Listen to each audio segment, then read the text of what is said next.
سمیع محترم، اللہ کی توفیق کے ساتھ اور اس کے خاص فضل و کرم کے ساتھ سیرت النبی صلی اللہ علیہ وسلم کے حوالے سے جس تسلسل کا آغاز ہم نے کیا تھا وہ مکی زندگی اور نبوت سے پہلے نبوت کے بعد اور پھر ہجرت کے بعد اور ہجرت کے بعد کے ساتھ ساتھ کس طرح گزرے اللہ کی توفیق کے ساتھ اجمالاً اور تفصیلاً ہم بیان کر چکے ہیں۔ ہماری آج کی گفتگو اسی تسلسل کی اگلی کڑی ہے کہ اللہ کے نبی صلی اللہ علیہ وسلم صلح حدیبیہ کے بعد شاہان عالم کو جو خط لکھتے ہیں اور اسلام کی دعوت پوری دنیا میں پھیلانے کے لیے وسائل کا انتخاب کیا جاتا ہے، پوری وسائل کو بروئے کار لاتے ہوئے اللہ کے نبی صلی اللہ علیہ وسلم تمام شاہان کو جو اس وقت بڑی بڑی سلطنتیں موجود تھیں ان کے سربراہان کو اور حکمرانوں کو خطوط لکھتے ہیں۔ پہلا خط حبشہ کے حکمران نجاشی کی طرف لکھا جاتا ہے جو کہ اسلام قبول کرتا تھا۔ دوسرا خط اللہ کے نبی صلی اللہ علیہ وسلم روم کی سلطنت کی طرف لکھتے ہیں جس کا بادشاہ قیصر ہے لقب کے اعتبار سے اور اس کا نام ہرقل ہے۔ دہیہ کلبی اس خط کو لے کے جاتے ہیں، کیسے یہ خط پیش کیا جاتا ہے اس کو ہم اجمالی طور پر بیان کرتے ہیں۔ دہیہ کلبی اپنی دعوت کو اس خط سمیت ہرقل کے سامنے رکھتے ہیں۔ ہرقل اپنی رعایا کو آزماتا ہے اور صرف حکومت چھن جانے کے ڈر سے اسلام کا اظہار نہیں کرتا، جبکہ اس بات کا اسے یقین ہے کہ یہ آنے والا وہ آخری نبی ہے جس کے پیشن کوئی پہلی کتابوں میں کی جاتی ہے۔ اس سلسلے میں ایک تو علم نجوم کا چونکہ ماہر ہے وہ خود اندازے لگا لیتا ہے، پھر وہ اپنے قریبی دوست کو اسی خط کے بارے میں اور اسی خواب کے بارے میں جو اسے آیا تھا کہ حملے کرنے والے قوم کا بادشاہ نامزد ہوا ہے، لہٰذا اس دوست سے بھی مشاورت کرتا ہے جو یہ بتاتا ہے کہ عرب کے اندر جو آنے والا نبی ہے لہٰذا وہ نبی آ چکا ہے۔ اس بات کا یقین ہو چکا ہے، لیکن یہ اپنی بادشاہت کے ڈر سے اور اس کے چھن جانے کے خوف سے اور اپنے سلطنت کے مٹ جانے کے ڈر سے اسلام کو قبول نہیں۔ یہ دہیہ کلبی سے کہتا ہے کہ آپ کچھ دنوں کے لیے انتظار کریں، میں اتنی جلدی کوئی فیصلہ نہیں لے سکتا کہ آپ میں فوراً کو اور آپ کو حکمرانوں کے سامنے بٹھا کے ان کے سامنے اسلام کی حقانیت کا بول بالا کرتا ہے اور کہتا ہے کہ آخری نبی آیا ہے لہٰذا مجھ تک یہ پیغام پہنچا ہے اور میں تم کو یہ مشورہ دیتا ہوں کہ اس پر اسلام لے آؤ، اس کی بیعت کرو۔ اور یہ سارے بدکنے لگتے ہیں اور دروازوں کی طرف بھاگتے ہیں اور یہ دہیہ کلبی کو مخاطب ہو کے کہتا ہے کہ دیکھ رہے ہو اگر میں نے اسلام کو قبول کیا تو میری سلطنت کا یہی حال ہے۔ تو مخاطب ہو کے کہتا ہے کہ بھائی میں تو آپ کو آزما رہا تھا لہٰذا میں نے اپنے دین کو نہیں چھوڑا۔ یہ دہیہ کلبی کہتا ہے کہ آپ خط کو پاس رکھیں لہٰذا مجھے تھوڑا سا سوچنے کا وقت دیں اور مجھے تحقیق کر لینے دیں، یہ نہ ہو کہ میں کوئی رائے قائم کر رہا ہوں اور اگر اسلام کو قبول کر بھی لیتا ہوں تو یہ نہ ہو کہ بعد میں مجھے اس بات پر پچھتاوا ہو اور لہٰذا مجھے کس نہ کسی طریق سے یا کسی نہ کسی ذریعے سے اس بات کی تحقیق کرنی ہے آیا یہ لڑکی وہی ہے جس کے بارے میں مشرقی کتابوں میں وضاحت کی گئی ہے یا جس کے بارے میں تم لے کے آئے ہو، کیا یہ عرب ہی کا باشندہ ہے؟ لہٰذا اس طرح کی کچھ باتیں جو یہ جاننا چاہتا ہے، یہ کہتا ہے کہ مجھے اس کے بارے میں تھوڑی سی تحقیق مطلوب ہے۔ دہیہ کلبی بعد میں انتظار کرتے ہیں اور یہ اپنے تمام قائدوں کو اپنی سلطنت کے اندر تمام لوگوں کو یہ پیغام بھجوا دیتا ہے کہ عرب کے اندر سے کوئی بھی بندہ اگر تمہیں ملاقات کے لیے ملے تو اسے میرے پاس دے۔ انہی دنوں میں مشرکین مکہ کا ایک قافلہ شام کی طرف تجارت کی غرض سے گیا۔ ابو سفیان رضی اللہ تعالیٰ عنہ جو مسلمان نہیں ہوئے تھے وہ اسی قافلے کی قیادت کر رہے تھے۔ عبداللہ بن عباس رضی اللہ تعالیٰ عنہ بیان فرماتے ہیں کہ ابو سفیان رضی اللہ تعالیٰ عنہ نے اسلام سے پہلے جو ہرقل سے ملاقات ہوئی تھی اس کی رودات ساری کی ساری مجھے خود سنائی اور وہ رودات اس طرح کی تھی کہ ابو سفیان رضی اللہ تعالیٰ بیان کرتے ہیں کہ یہ وہ ایام تھے تقریباً 7 ہجری کے کہ جب اللہ کے نبی صلی اللہ علیہ وسلم مشرکین مکہ کے ساتھ حدیبیہ والا معاہدہ کر کے آئے۔ ابھی ہمارے درمیان جنگ بندی کے ایام چل رہے تھے، ہم کسی کے خلاف کوئی جنگ کا اعلان نہیں کر سکتے تھے، بڑے امن کے ساتھ یہ معاملات گزر رہے تھے۔ ہم مشرکین کا قافلہ لے کے شام کی طرف گئے اور تجارت کی غرض سے تجارت کر کے واپس آ رہے تھے کہ ہمیں رومیوں کے ایک لشکر نے روکا اور ہمیں کہا کہ اگر تم عرب سے آئے ہو لہٰذا ہمارے بادشاہ تمہیں بلاتے ہیں، لہٰذا مجھے اور میرے قافلے سمیت تمام ساتھیوں کو ہرقل کے دربار میں پیش کر دیجیے۔ ابو سفیان کہتے ہیں انہوں نے ایسا کیا کہ ترجمان کو سامنے بٹھایا اور جو عربی کو جانتا تھا لہٰذا اس نے میرے ساتھ گفتگو کی اور گفتگو کے دوران ہرقل نے اسے کہا اس کے جو سردار ہے ان سارے سرداروں سے سب سے پہلے وہ آدمی قریب آئے جو وہ بندہ دعویٰ کرتا ہے، یعنی عرب کے اندر سے جس بندے نے نبوت کا دعویٰ کیا ہے تم لوگوں میں نسب کے اعتبار سے اس کے قریب ترین شخص کون ہے وہ میرے سامنے بیان کہتے ہیں کیونکہ نسب کے اعتبار سے قریشی قبیلے کے اعتبار سے میں آپ صلی اللہ علیہ وسلم کے زیادہ قریب تھا لہٰذا میں سامنے آیا مکان حسب اور نسب کے اعتبار سے میں اس سے زیادہ قریب تھا۔ ایسا یہاں پہ ہرقل کی ایک تو دور اندیشی یہ بھی ثابت ہوتی ہے کہ نسب کے اعتبار سے کچھ لوگ ایک دوسرے کو قریبی طور پر جانتے ہوتے ہیں اور وہ حیا محسوس کرتے ہیں کہ کسی کے اوپر تہمت بھی لگائے۔ اور میں نے آپ کو شروع میں بتایا تھا کہ عرب کے اندر جہاں پہ بری عادات موجود تھے وہاں پہ کچھ اچھی عادات بھی موجود تھیں کہ وہ کئی لوگ عیب محسوس کرتے تھے کچھ ایسی منفرد باتیں بیان کرنے کا اور کچھ باتوں کو ایک دوسرے کے اوپر تہمت یا جھوٹ باندھنے کا۔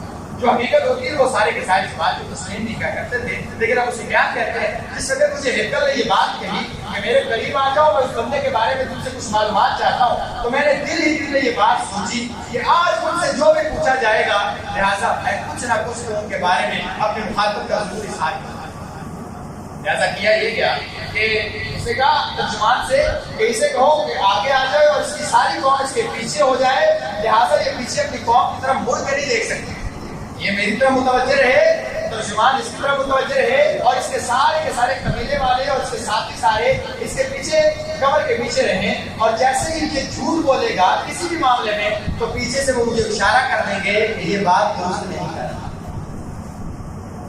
ابو سفیان کہتے ہیں، یہ خود بیان کرتے ہیں، ابو سفیان کہتے ہیں اللہ کی قسم اگر اس دن مجھے اس بات کی عار نہ ہوتی، حیا نہ ہوتی اور شرم محسوس نہ ہوتی کہ قبیلے والے مجھ پر جھوٹا ہونے کا الزام لگائیں گے اور ہرقل کہے گا کہ تم جھوٹ بول رہے ہو اور صدیوں تک یہ باتیں یاد رکھی جائیں گی کہ ایک سردار نے جھوٹ سے کسی سے بدلہ لیا تھا اور جھوٹی تہمت لگائی تھی کسی پر، تو اللہ کے نبی علیہ السلام کے بارے میں ضرور کچھ ایسی باتیں کرتا جو ہرقل کو خوش کرے۔ ایسا اب مجھے حیا آئی، ہرقل جو پوچھے گا مجھے سچ بتانا پڑے گا، لہٰذا میں نے وہ سچی باتیں کی۔ ہرقل نے مجھ سے چند ایک سوال کیے، تقریباً 9-10 سوالات کرتے۔ ہرقل نے سب سے پہلا سوال کیا بھائی تم سب سے قریبی نسب نامے کے اعتبار سے ہاں جی ٹھیک ہے، میں چند باتیں تم سے پوچھنا چاہتا ہوں ترجمان کے اعتبار سے۔ ترجمان سے کہا اسے پوچھو کئی وقت فیکم نسب، بتاؤ جس بندے نے یہ دعویٰ کیا ہے میرے تک ایک خط پہنچا ہے اور پتہ چلا ہے کہ عرب کے اندر کسی بندے نے نبوت کا دعویٰ کیا ہے، تو یہ جو بندہ نبوت کا دعویٰ کرنے والا ہے تم لوگ وہاں کے باشندے ہو، وہاں رہتے ہو، اب تمہارے درمیان یہ سارا تمہارے سامنے سارا معاملہ ہوا، مجھے بتاؤ کہ نسب ہو اس کا نسب نامہ کیسا ہے؟ غلام ہے، سردار ہے، وہاں پہ نسب نامہ اس کا، کیونکہ عرب لوگ نسب نامے کی بڑی حفاظت کیا کرتے تھے، فلاں فلاں کا بیٹا فلاں، سرداروں کے اندر اس چیز کا اہتمام ہوتا اور جو کسی کم نسل سے تعلق رکھتا ہوتا اس کی کوئی بات چیت نہیں ہوتی تھی، اسے کوئی پوچھتا نہیں تھا۔ ابو سفیان کہتے ہیں اب میں سچ بول رہا ہوں، مطلب مجھے حیا تھی کہ میں جھوٹ بولوں گا تو مجھے قوم والے مجھے ٹوک دیں گے۔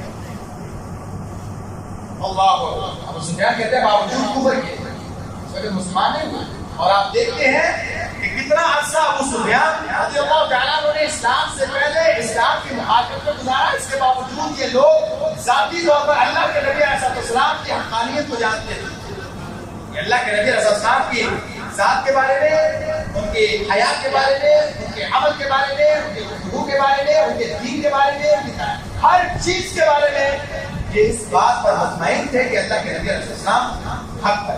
وہ الگ بات ہے نسب کی وجہ سے، یاریوں کی وجہ سے، دوستیوں کی وجہ سے، سرداریوں کی وجہ سے، اکڑ کی وجہ سے، لاکھ اور پکڑی کی وجہ سے یہ لوگوں نے اسلام قبول کرنے میں تاخیر کی کئیوں نے، اور کئیوں نے اسلام قبول نہیں کیا، یہ ایک الگ بات ہے، لیکن وہ جانتے تھے۔ میں نے آپ کو پہلے بتایا ابو جہل جس دن بدر کے مقام پر آیا تھا ان لوگوں کا آپس میں مکالمہ ہوا، میں نے کہا تھا کیا اب بھی تم جانتے ہو کہ یہ محمد حق پر نہیں ہے؟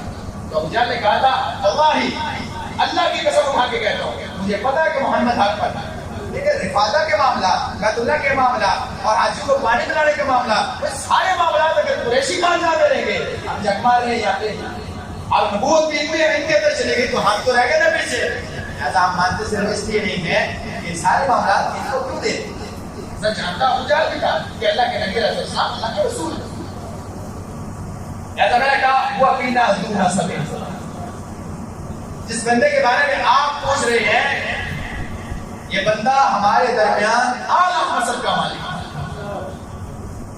سردار قبیلے سے تعلق رکھنے والا، شریف النفس انسان جس کے دور دور دور تک دادا پردادا اور اس سے کی پیچھے نسلوں تک سارے کے سارے شریف لوگوں کی طرح اتنا اعلیٰ نسب ہے، اس جیسا کسی کا نسب نہیں.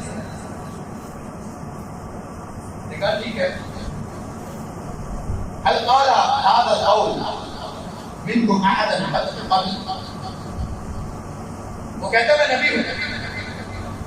کیا نبوت کا دعویٰ اس سے پہلے بھی تمہاری قوم میں کسی نے کیا ہے؟ کیا کہتے ہیں اس سے پہلے کسی نے یہ بات نہیں کی کہ میں نبی ہوں، کسی کو خیال میں بھی نہیں ہے. پہلا انسان. ٹھیک ہو. تیسرا سوال ہے هل كان من آبائهم؟ اچھا بھئی یہ بتاؤ تو وہاں کے باشندے ہو، وہاں کے رہنے والے ہو، نسب ناموں سے واقف ہو، تاریخ سے واقف ہو، یہ بتاؤ کہ اس کے آباء و اجداد میں کوئی بادشاہ گزرا ہے؟ کہتے جی نہیں، اس کے نسب ناموں میں کوئی بھی بادشاہ نہیں گزرا. سارے شریف لوگ تھے، سردار تھے، قبیلے کے معاملات کو لے بادشاہ کسی کے پاس نہیں. آپ جانچنے کا طریقہ دیکھیں اور کتنا سیرک انسان ہے، آپ کو اندازہ ہو جائے گا کہ وہ سوال کس طرح کے کر رہے ہیں اور اس سے اندازہ کیا لگا. چوتھا سوال ہے فَأَشْرَافُ النَّاسِ يَتَّبِعُونَهُ أَمْ ضُعَفَاؤُهُمْ؟ اچھا یہ بتاؤ جب اس نے نبوت کا اعلان کیا اس کے ہاتھ پہ بیعت کرنے والے تم میں سے سردار لوگ ہیں یا غریب؟ جی ابھی تک تو جب تک کے معاملات ہمارے ہیں ہم میں سے جو غلام اور غریب اور مسکین لوگ تھے سارے کوئی کیے اسلام کو، سرداروں میں سے تو کوئی اتنا خاص نہیں ہے. تو سارے زیادہ سے زیادہ اس کے قریب تر لوگ ضعفاء اور کمزور لوگ ہیں، غلام ہیں، مسکین اور ادھر ادھر کوئی لوگ ہیں جنہوں نے اسلام کا. ٹھیک ہو گیا. پانچواں سوال ہے اَيَزِيدُونَ أَمْ يَنْقُصُونَ؟ یہ جو دعوت سننے کے بعد، اس کے پیغامات کو سننے کے بعد اسلام قبول کرنے والے زیادہ ہو رہے ہیں یا کم ہو رہے ہیں؟ کہ وہ تو زیادہ ہی ہوتے چلے جا رہے ہیں. یعنی جتنا ہم نے روکا ہے اتنے لوگ اسلام قبول کرتے چلے جا رہے ہیں. سمجھ نہیں آتی، لیکن یہ تعداد دن ب دن بڑھتی چلی جا رہی ہے. اور اب معاملہ یہاں پہ پہنچ گیا کہ صلح حدیبیہ میں ہمیں صلح کرنی پڑے گی، اتنی تعداد زیادہ ہو گئی. ٹھیک ہو گئی. چھٹا سوال کیا اس نے هل يرتد احد منهم؟ کیا جو اسلام قبول کر لیتا ہے، اسلام قبول کر لینے کے بعد اس کے قریب آ جانے کے بعد اس سے ناراض ہو کے کبھی کوئی مرتد بھی ہوا ہے؟ اب سامنے سب سے بڑا مخالف بیٹھا اس وقت کا، کہتا جی اللہ کی قسم آج تک جس نے اس کا کلمہ پڑھا ہے ہم نے نہیں دیکھا کہ اس کے پاس جانے کے بعد واپس پر پڑھتا ہو. کوئی مرتد نہیں. ٹھیک ہے، صحیح ہو گیا. اچھا ایک بات بتاؤ، یہ نبوت کا دعویٰ کرنے سے پہلے، یہ نبوت کا اعلان کرنے سے پہلے کبھی زندگی میں اس کی زندگی کو دیکھا جائے تم نے کبھی جھوٹ کا تجربہ کیا ہو کہ اس نے کچھ جھوٹ ہی بولا ہو؟ بیان کہتے ہیں کہ اس کی زندگی کا مطالعہ ہم نے کیا، اس کے شب و روز کو دیکھا، اس بندے نے آج تک کبھی جھوٹ نہیں. بات صحیح. سچا انسان صاحب کو کبھی جھوٹ کا کوئی آمیزش نہیں، زندگی کے کسی یوم میں اور دن میں اور رات میں کبھی جھوٹ نہیں، جھوٹ کی کوئی آمیزش نہیں کبھی کوئی. آٹھواں سوال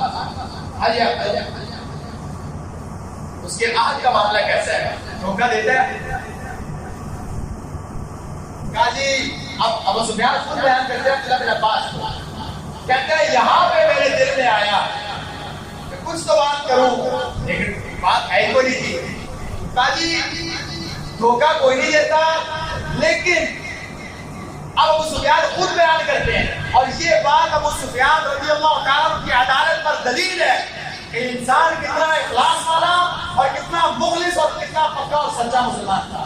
اگر دین کے بارے میں کسی بھی ایسے معاملے کا سہارا لینا پڑتا جس سے حضرت ابو سفیان رضی اللہ تعالیٰ کے ایمان پر شک کیا جاتا, ابو سفیان کی یہ بات دین میں ضرور چھپا جاتا. پتہ کیا کہتے ہیں؟ عبداللہ بن عباس کی یہ بات بتاتے ہوئے فرماتے ہیں یہ واحد ایک جملہ ہے جو نہ چاہتے ہوئے, یعنی آسلمہ کے خلاف باتیں چاہ کر بھی میں نہیں کر پایا, ڈھونڈتے ڈھونڈتے ڈھونڈتے یہ ایک جملہ میں جمع کر پایا اپنی ساری باتوں میں جو میں آپ اسلام کی طرف منسوخ کرنا چاہتا تھا لیکن کر نہیں سکا. لیکن ایک جملہ میں نے ایڈ کر دیا, لیکن بس میں مطمئن نہیں تھا. جملہ کیا تھا؟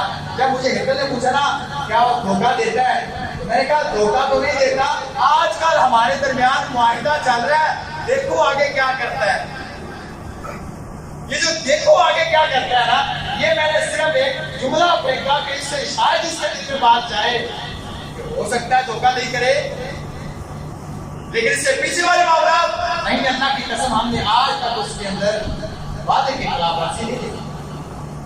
تو ابو سفیان کہتے ہیں یہ ایک جملہ میں نے خود سے اپنے اس کے سوال کا جواب نہیں تھا لیکن میں اپنے اندر سے ایڈ کر ایک جملہ بتاتا ہے کہ ابو سفیان رضی اللہ تعالیٰ کتنے مخلص انسان کہ امت کو اسلام سے پہلے کے معاملات اور ہرقل کے بارے میں ہونے والے کچھ وہاں پہ گفتگو میں موجود تو ہو رہے تھے مشرکین, اور گفتگو ابو سفیان کر رہے ہیں ترجمان کے ساتھ. امت کو کیوں بتا دیا؟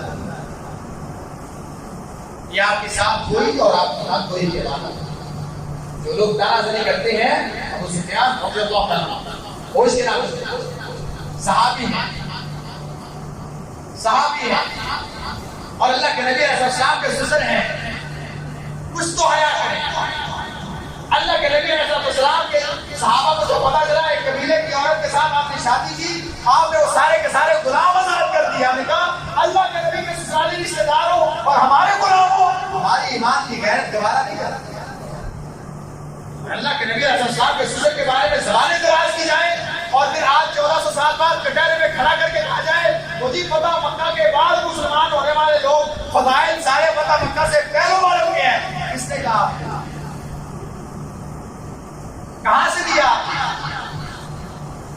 آپ اور میں ہوتے کون ہیں جس کے ساتھ صحبت کا لفظ لگا کہ اللہ کے نبی علیہ السلام کا صحابی ہے.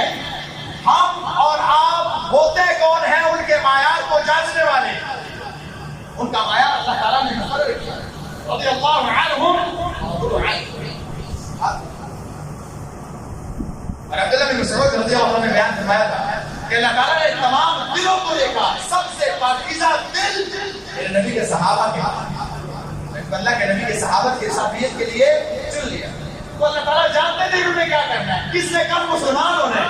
ان کے بارے میں اللہ تعالیٰ کو پہلے پتا تھا کہ اللہ تعالیٰ اسلام کے نصیب ہے. ایسا اللہ کا واسطہ صحابہ کے بارے میں ایسے لوگوں کی گفتگو نہ سنا کریں جنہوں نے خود ایک کرائٹیریا بنایا ہوا ہے, صحابی کو اس کے اندر رکھتے ہیں, اگر وہ پورا اترے تو ٹھیک ہے قابل احترام ہے, اگر ان کے کرائٹیریا میں صحابی پورا نہیں اترتا صحابی کی شان میں گستاخی کرنے لگتے ہیں. میں اور آپ ہوتے کون ہیں وہ کرائٹیریا اور مساوی طے کرتے ہیں. اللہ کا اپنے بچوں کو یہ تعلیم تابعین ابو بکر عمر اور عثمان و علی اور صحابہ کی سیرتیں ایسے سکھایا کرتے تھے جیسے قرآن کی سورت سکھائی جاتی ہے تاکہ ان کو پتا چلے کہ یہ شخصیات کس طرح کی. اپنے بچوں کو سیرت سکھائیں, بتائیں صحابہ کو تاکہ انہیں پتا چلے زمانے کے اندر اور سوشل میڈیا پر اٹھنے والا ہر فتنہ جو صحابہ کے خلاف زبان درازی کرے اس کو پتا چلے کہ یہ بکواس کرتا ہے, یہ فتنہ ہے, دجال اور کذاب ہو سکتے ہیں. نبی کے صحابہ ایسے نہیں تھے. ایسا چھوٹے سے چھوٹا صحابی ہو یا بڑے سے بڑا صحابی ہمیں زبان درازی کرنے کی کوئی اجازت نہیں. جی آج کل ہمارے درمیان معاہدہ ہو رہا ہے, وہ ہے جنگ بندی کا, دیکھیے آگے کیا کریں گے. اچھا یہ بتاؤ حل تمہاری اس کے ساتھ جنگیں وغیرہ ہوئی ہیں؟ کہا ہاں جی جنگیں ہوئی ہیں. کہا کئی وکالہ پیٹا لیا تمہارا اس کے ساتھ جو جنگوں کا معاملہ ہے وہ کیسا چلتا ہے پتا ہوتی ہے یہ ذکر. تو اب سفیان کہتے ہیں میں نے کہا جنگ تو ایک ڈول کی طرح ہے, کبھی وہ کھینچ کے لے جاتے ہیں کبھی کھینچ لیتے ہیں, کبھی ان کو پتا ہوتی ہے کبھی ہمیں پتا ہو جاتی ہے. کبھی ان کا نقصان ہوتا ہے کبھی ان کا نقصان ہوتا ہے، تو جنگ اسی طرح چلتی ہے. کہا اچھا ایک آخری بات بتاؤ، کہتا ہے تمہیں دعوت کس بات کی ہے، حکم کیا ہے؟ ابو سفیان کہتے ہیں ایک اللہ کی عبادت کرو، اس کے ساتھ شریک نہ کرو، اپنے دامن کو پاک رکھو، صلہ رحمی کیا کرو، اپنی عزت کی حفاظت کیا کرو، آپس میں اخلاق کے ساتھ رہا کرو اور نجاست سے دور رہا کرو. یہی تعلیم دیتے ہیں اور کچھ نہیں ہے. سبحان اللہ، اتنی پاکیزہ تعلیم اور اتنی سخت مخالفت. اور اسی لیے ابو بکر نے کہا تھا جب آپ وسلم کو لیا گیا اور آپ کے گر چادر کو لپیٹا گیا اور آپ کو کسا گیا اور آپ وسلم کا رگے باہر آ گئے، آپ کیا کہا وہ ایک بندے کو اس لیے قدر کرتے ہو کہتے ہیں میرا رب اللہ ہے. یعنی یہ دعوت کہ میرا رب اللہ ہے، اللہ کو ماننا انکار ہے، یہ کوئی بری دعوت ہے، یہ کوئی بری پکار ہے. وہ اللہ کو مانتے ہیں، اللہ کو ماننے کی وجہ سے تمہیں اسے قتل کرنا چاہتے ہو. یعنی ہوش کے نام اور عرب کے اندر بھی یہ بات، یعنی جتنی پاکیزہ صاف ستھری اور خوشنما تعلیم اللہ کے نبی علیہ السلام کی تھی ان کو بھی پتا تھا کسی اور کی. بس وہ عناد، دشمنی اور حسد اور حقد اسی وجہ سے یہ برباد ہو گئے. ہمارے معاشرے میں کئی لوگ دین سے دور صرف اور صرف حسد کی بنیاد ہوتے ہیں یا جاری کی بنیاد اور سوسائٹی کی بنیاد پر ہوتے ہیں. کسی ایک وجہ سے جو دنیاوی لالچ ہوتا ہے یا سوسائٹی یا یاری یا دوستی ایک انسان کو دین سے دور کر دے. دیکھیں ایک کو پتہ یہ نہیں، پکا یقین ہے، لیکن چھوڑ نہیں سکتا اس دوستی، اس سوسائٹی، اس یاری جو اس کی ارد گرد تھے، جو سلام کرتا، جو سجدہ کرتا، جو جھکتے تھے، چھوڑ نہیں سکتا. تو دین تو قربانی کا اچھا بیٹا. بعض دفعہ آپ نے پیسے کی دینی ہوتی ہے، بعض دفعہ آپ نے جان کی دینی ہوتی ہے، بعض دفعہ آپ نے منصب کی دینی ہوتی ہے، بعض دفعہ آپ نے دوستوں کی دینی ہوتی ہے، بعض دفعہ سوسائٹی کی دینی ہوتی ہے، بعض دفعہ پورے ملک کی دینی ہوتی ہے. جیسے صحابہ نے دی، چھوڑ کے مدینے سے دین کی قربانی مانگی.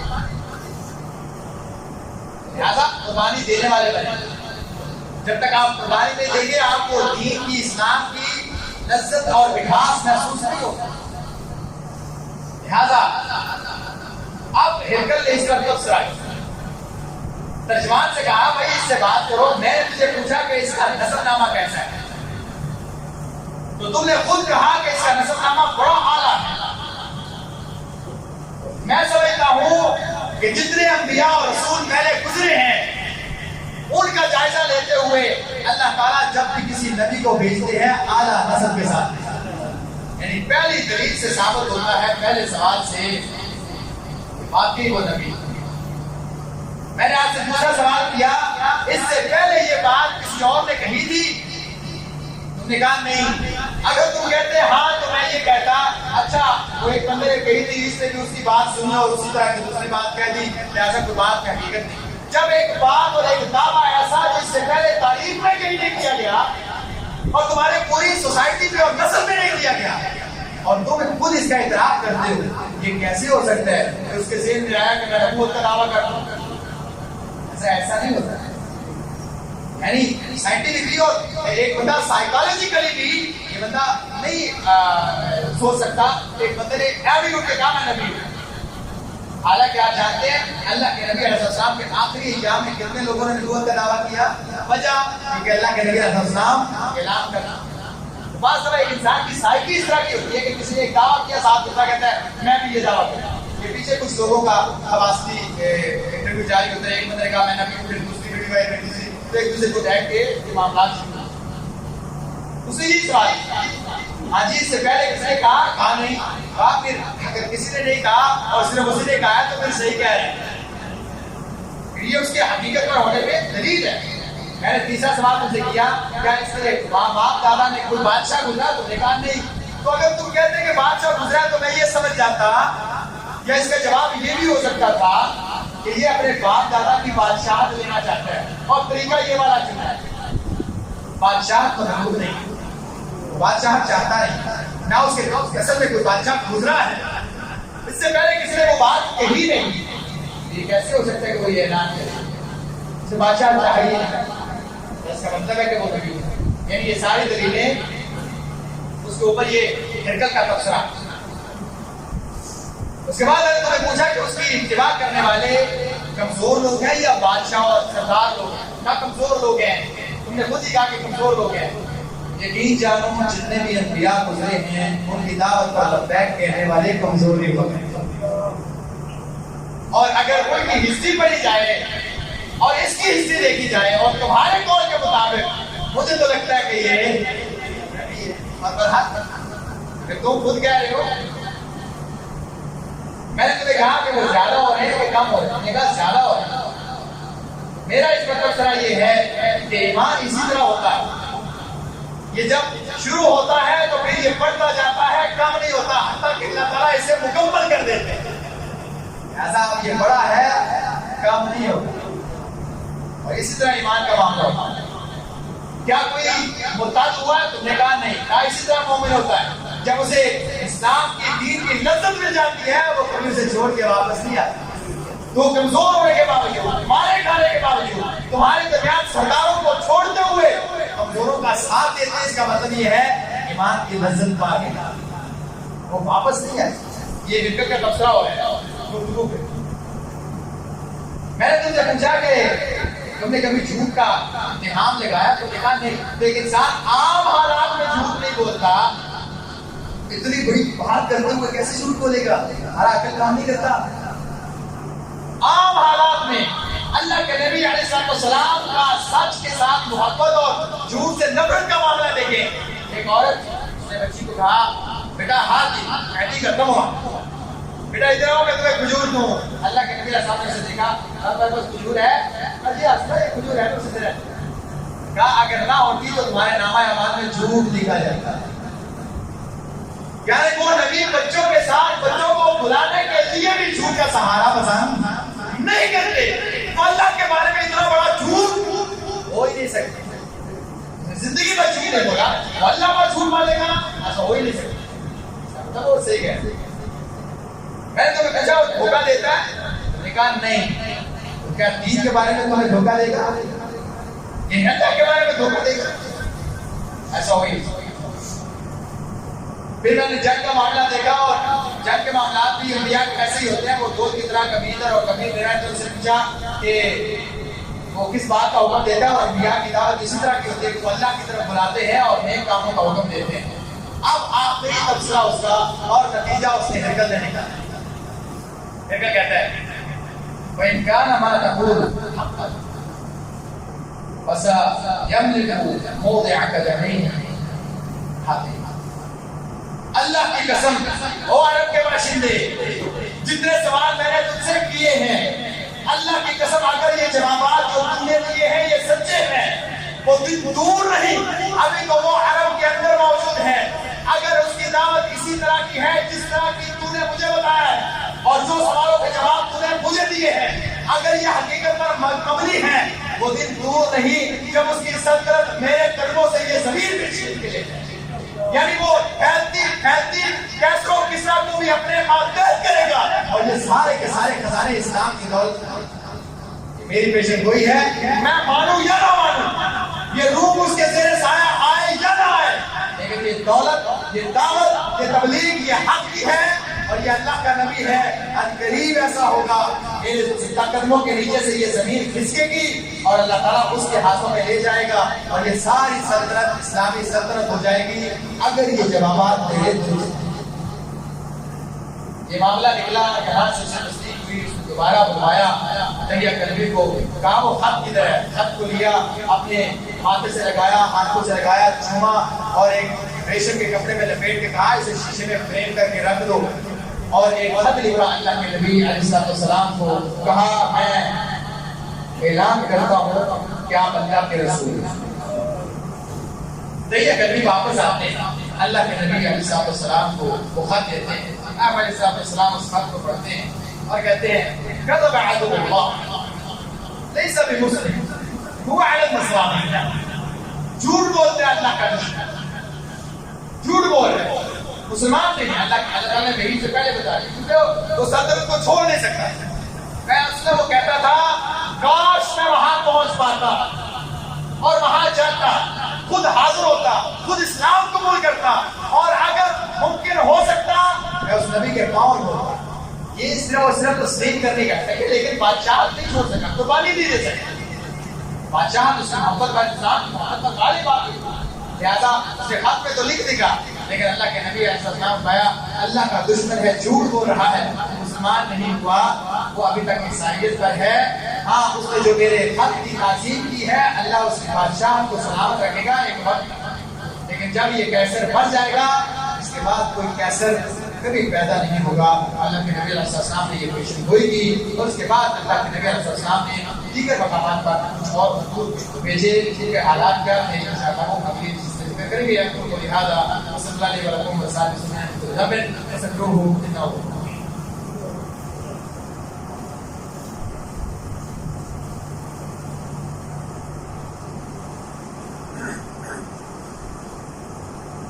إن الحمد لله نحمده ونستعينه ونستغفره ونؤمن به ونتوكل عليه ونعوذ بالله من شرور أنفسنا ومن سيئات أعمالنا من يهده الله فلا مضل له ومن يضلل فلا هادي له أما بعد فأعوذ بالله من الشيطان الرجيم بسم الله الرحمن الرحيم والذي أرسل رسوله بالهدى ودين الحق ليظهره على الدين كله ولو كره المشركون۔